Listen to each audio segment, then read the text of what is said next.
प्रवर्तकांना बोलताना नेहमी शाळेमध्ये वेगवेगळ्या ठिकाणी आम्ही कार्यक्रम घ्यायला जातो. आजचा हा विषय फारच माझ्या जवळच आहे, कारण मी तुमच्या वेळी असताना गणिताला फार घाबरायचे, इतकी घाबरायचे की ज्या दिवशी गणिताचा पिरियड असेल त्या पिरियडला मी गायब असायची. म्हणजे ही माझी अवस्था होती. अरे आज मॅडम भाडे येणार आणि माझे भाडे भाडेच नसायचे. पण जसं जसं वय गेलं आम्ही मोठं झालो, 5वी 6वी 7वी, ॲक्च्युली मी जे 8वी 9वीला होते त्याच वेळेला अवेअरनेसचा मला बरंचसं माहीत पडलं. पण आम्ही तुमच्या एवढं नशिबान नव्हतो की अंजनगाव सारख्या तालुक्याच्या ठिकाणी एवढा मोठा प्लॅटफॉर्म मला उपलब्ध होतो. हेच नव्हे तर मी एव्हरेस्ट अकॅडमीचे बरेच आभार मानले की गावखेड्यामध्ये मी ॲक्च्युअली तुम्हाला माझी आज ओळख सांगते की मी सातेगावची मुलगी आहे, या तालुक्याची आहे. त्यामुळे या तालुक्यामध्ये वेगवेगळ्या गावामध्ये अबॅकस अकॅडमी एव्हरेस्टची उपलब्ध करून दिली आहे. Thank you so much for that. जसं जसे दिवस गेले गणिताचं महत्त्व कळायला लागलं. सकाळी उठल्यापासून रात्री झोपेपर्यंत आपल्याला गणिताचं काम पडतं, बरोबर? आणि प्रत्येक गोष्टीमध्ये तुम्हाला तुमचं जर गणितामध्ये हातखंडा असेल, तुमचं गणित जर चांगलं असेल, तुमचा आत्मविश्वास हा एव्हरेस्ट सारखा असतो. कसा असतो? एव्हरेस्ट सारखा. आता एक सिंपलचं उदाहरण तुम्हाला सांगते. तुम्हाला पोलिसांना सांगायचं असेल तर कोणता नंबर सांगा बरं सगळ्यांनी? 100. आणखी आणखी 100. Correct, very good. सगळ्यांसाठी काय आमच्याशी संपर्क करायचा असेल तर कोणता नंबर? 112. प्रत्येकाच्या आईवडिलांकडे मोबाईल आहे, बरोबर? किती डिजिटचा असतो मोबाईल नंबर? 10 डिजिटचा. इथून सुरुवात आहे.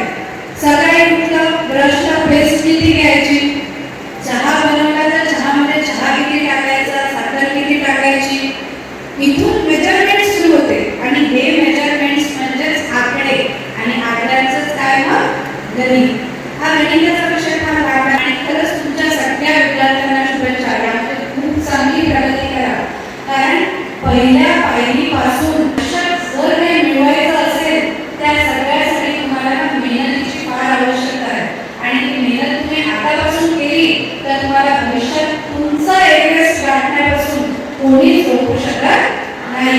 आणि जर एवढ्या लहान वयापासून तुम्ही ग्रॅज्युएशन पर्यंत, पोस्ट ग्रॅज्युएशन पर्यंत पेनी लिहिता, बरोबर, अभ्यास करता, सकाळी उठून अभ्यास करता, ट्युशनला जाता, क्लासेसला जाता, हे सगळं जर तुम्ही करत असाल तर तुम्ही भरलेल्या पेनानी तुम्ही फक्त हिशोबाने केला येणार का? नाही. त्यांनी काय करायचं आहे? सही करायची तुमच्या नावाची. करायची ना सगळ्यांनी सही? देणार मला शाश्वती?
मग अनोळखी व्यक्तीशी मैत्री कशाला करायची का?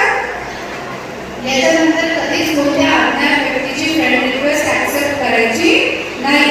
आणि सगळ्यात महत्त्वाचं, आता सगळ्यांनी लक्ष द्यायचं आहे.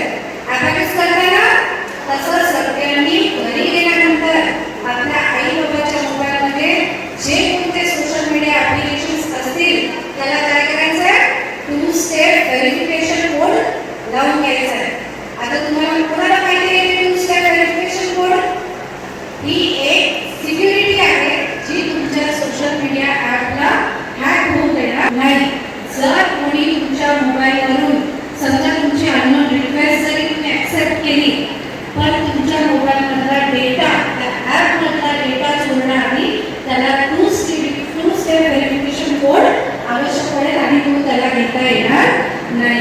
हा 2 स्टेप व्हेरिफिकेशन कोड कसा लावायचा पूर्ण व्हिडिओ तुम्हाला यूट्यूबवर मिळून जाईल. तुम्ही सेटिंगमध्ये गेले की तिथे एक ऑप्शन असतो प्रायव्हसी सेटिंग आणि 2 स्टेप व्हेरिफिकेशन. काय लावायचं आहे सांगा सगळ्यांनी? 2 स्टेप व्हेरिफिकेशन हा कोड तुम्ही ऍक्टिव्ह करायचा आहे. तसेच मोबाईलवर बरेचसे लिंक येतात. जेव्हा आपण मोबाईल ऑन करतो बऱ्याचशा लिंक येतात, त्या ओपन करायच्या का नाही, त्या क्लिअर करून टाकायच्या. काय करायचं? क्लिअर करून टाकायच्या. बँके रिलेटेड कोणतेही मेसेज असतील तर आपल्या घरातल्या योग्य समजदार व्यक्तीला ते मेसेज दाखवायचे. ते लगेच कोणत्या लिंकवर जाऊन क्लिक करायचं का नाही. त्यांनी तुमच्या आई बाबाच्या अकाउंटमध्ये पैसे चालले जातील, बरोबर?